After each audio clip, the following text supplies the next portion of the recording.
Good morning, good afternoon, good evening, folks. Michael Zuber, one rinse at a time. And just so you know, it is still Monday evening. I'm It doing is. something special because I know you want to hear from the lumberjack. How you doing, buddy? I'm doing great, Mike. I'm just hoping like something amazing doesn't happen tomorrow morning. And then we're like, damn it, the one time. Yeah. Yeah. The one time we record it. Yeah, the one time we record it, 8 or 9 o'clock at night. Yeah, just one of those things. There you go. Well, hey, one of the things I wanted to talk to you about is Yeah. um, my whole life has been about telling stories, right? I've been a salesperson for a long time, and stories sell, right? You got to grab somebody's heart before you can get their mind, right? You sell emotion before you sell mind. It's a whole thing. It's what I believe in selling. Mm-hmm. So I'm constantly trying to work on stories that will grab people's attention that are watching us. So right now I'm playing with this idea, and you're a sports guy, right? I am. So tell me if this is true or not. It's certainly in football, but I'm going to guess it's in hockey as well. And that is defenses win. Good defense win championships. Yeah, if you can't score, if they can't score on you, they can't win. So yeah. Yep. Right. So a good defense wins championships, right? Mm-hmm. ESPN shows offense All the time. The breakaway, the blah blah blah. The dunks. The dunks, shooting between the legs or whatever it is in hockey. I'm really reaching because I don't watch hockey. And some of the highlights, it's gotten to that. So yeah. I think I saw one by accident once. Yep. But the reason I'm going here is I'm trying to equate sports and what we see every day, whether it's kids soccer or whatever. Right? Most people see sports. At least you understand what's going on. Mm-hmm. And now I'm trying to take it to the game of money. Yeah. Social media is ESPN for money. 100%. And what you see on social media is offense. Mm-hmm. And some of it's not very good offense or ethical offense. It's fakes, it's lies, but it's nonetheless offense. It's the check. It's it's the stack of cash, the guy holding the money going, oh, and all you know is he, took everything out of his account. And he's going to run back in and put it in there later. Mm-hmm. But social media is offense. Yeah. And I don't know about you. While I got good at offense eventually, I had to focus on defense first. Yeah. Mm-hmm. Yep. Right? Because I had all the money in the, everything I needed, but it was all gone when the month was over, and I couldn't get anywhere. Right. I made $100,000 a year and I was able to save $7,000. I mean, that's how miserable is that? Right. That sucks. Now, if you make $20,000 a year and you save $7,000, hallelujah. You make $105,000 and you save $7,000. I was a loser. I'll just call myself that. What was I doing? I was spending too much. Clearly spending too much money. Yeah, clearly had a problem. So for me, defense is okay. I'm gonna know where I'm at. I'm gonna live below my means. I'm gonna get hyper focused on this. Mm-hmm. Then I was able to go to my offense. I was able to become a better salesperson. I was able to take external training and learn the technology or whatever it is. And then I was able to buy assets and do this and do that. But for me, it all started with good defense. And I don't know if that makes sense. It definitely does. I think I'll be obnoxious. I own the nicest house in my neighborhood, and I have the cheapest piece of crap car. Yeah, I bet. Oh, I bet you throw that thing in the driveway. People think it's the maid or something. Yeah, no, literally. Like they're like, oh, geez, I wonder who's staying at Matt's house. No, that's Matt. I wonder if it's his wife's really poor younger brother. Yeah. Like it's, and so that's kind of the crazy thing, right? And so I totally agree with that. So I kind of watch a lot of like the young entrepreneurs, right? Yeah. And the guys that kind of made it, that are kind of my age, 44 and kind of around there. And there's a guy, Alexis Ohanian, you know the name? Yeah, I know the name. Yeah. Yeah. So he big time venture guy, hit it big time after time after time. Just one of those guys, serial entrepreneur, real killer. One of the interviews that I was watching on him one time was he just got asked a question. He just kind of went off on the guy. He was just like, you know what? I don't want to see your stupid hustle porn. Yeah. And hustle porn was basically, these people taking pictures of themselves working at 1 o'clock in the morning. Yeah. He goes, and yeah, I work at 1 o'clock in the morning all the time. Yeah. And so what I think is really cool about that is that he was calling it out that really that, that like you were just saying, and I think it's perfectly identified, which is, that social media is really that, thing that you're trying to portray to the public that this is your image. Yeah. I don't spend any time on that stuff unless it's informational. Like, here's the information. I'm not trying to share anything more than that about me. And look at how hard I'm working on a Saturday night, or look at the fact that I'm standing in a foot of water. Look at the fact that like 2 weeks ago when we got that crazy nor'easter that was all rain, I built a special double bilge pump in my garage at 2 o'clock in the morning. Cause I was like, I know that house is going to get water with this kind of rain. So you know what? I wasn't filming myself doing that because I didn't even want to be there watching. Yeah, exactly. I didn't want to see that. I don't want to see somebody else's need to watch that crap. So again, at the end of the day, what I think it really comes down to is exactly what you're saying. There is nothing, and this is what I always, this is something I've always said to reps is, you know what? There is nothing sexy about being in the foxhole. Yeah. There's nothing sexy about it.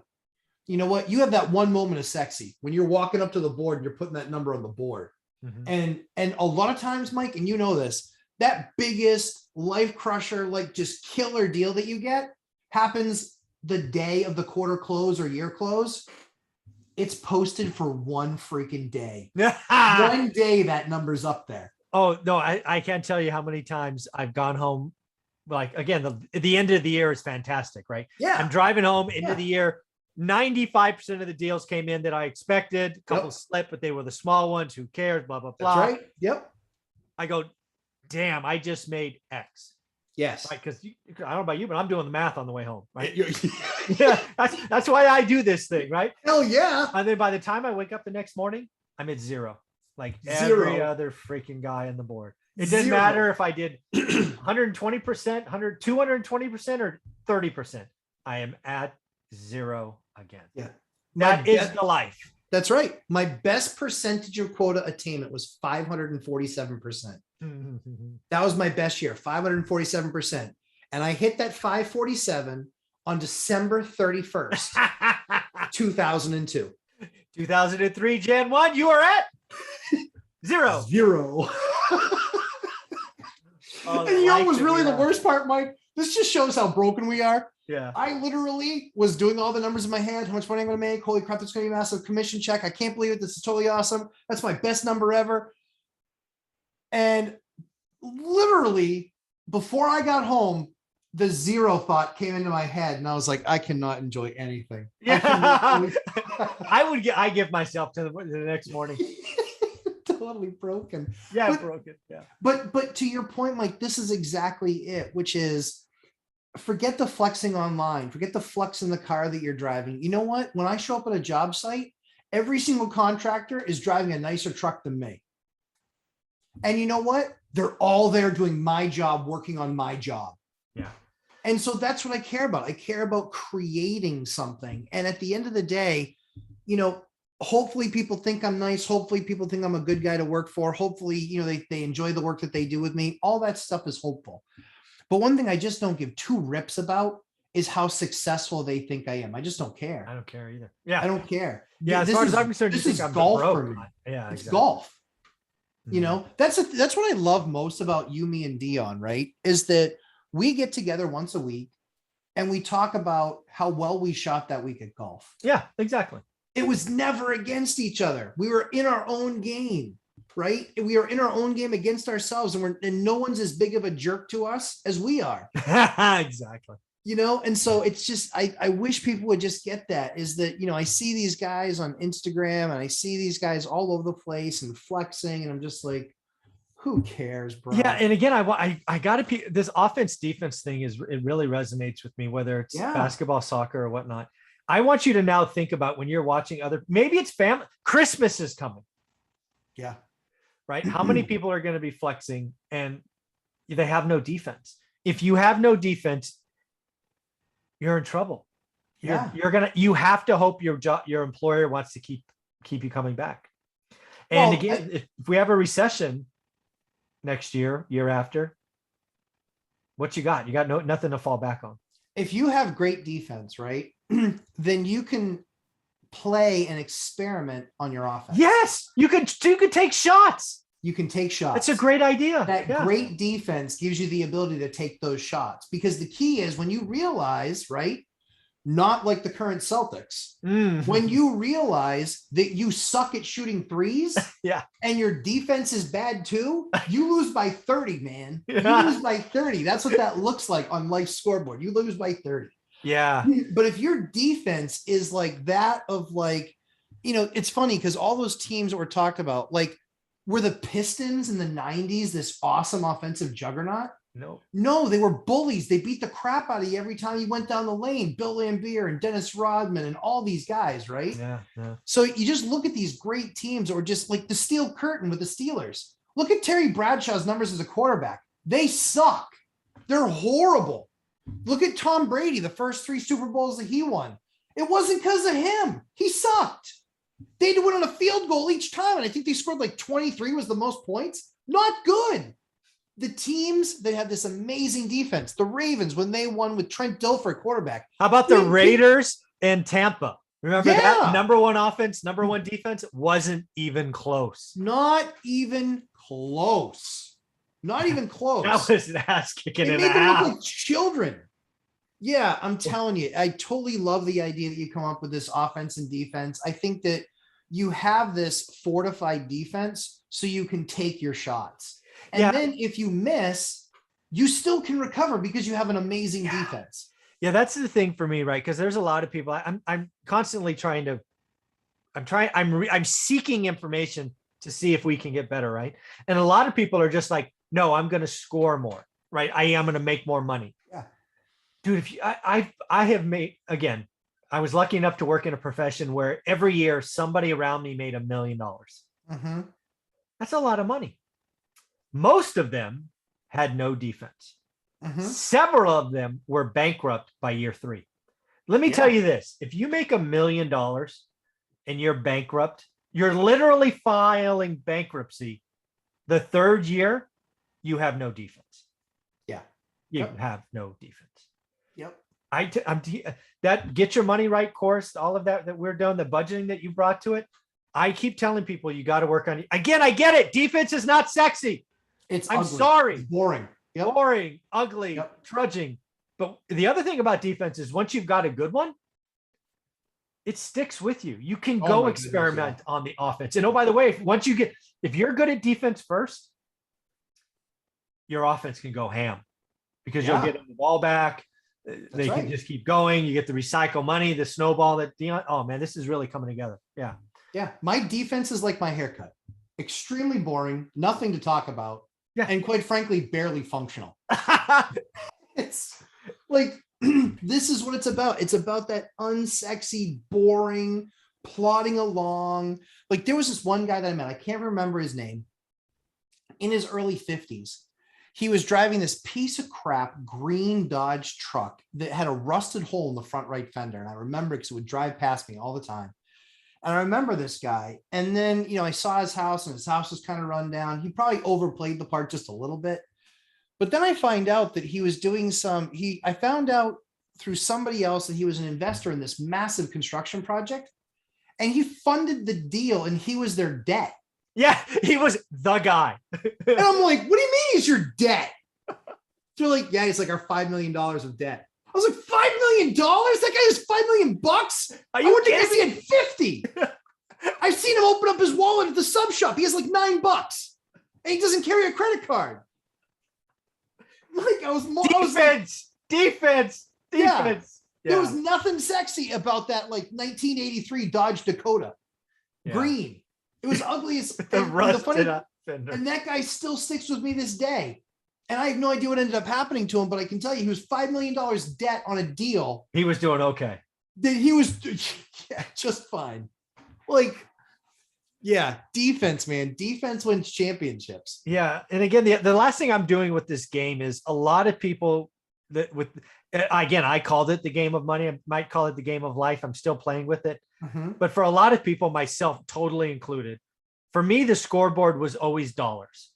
It's just how I was wired, right? The person with the bigger number wins.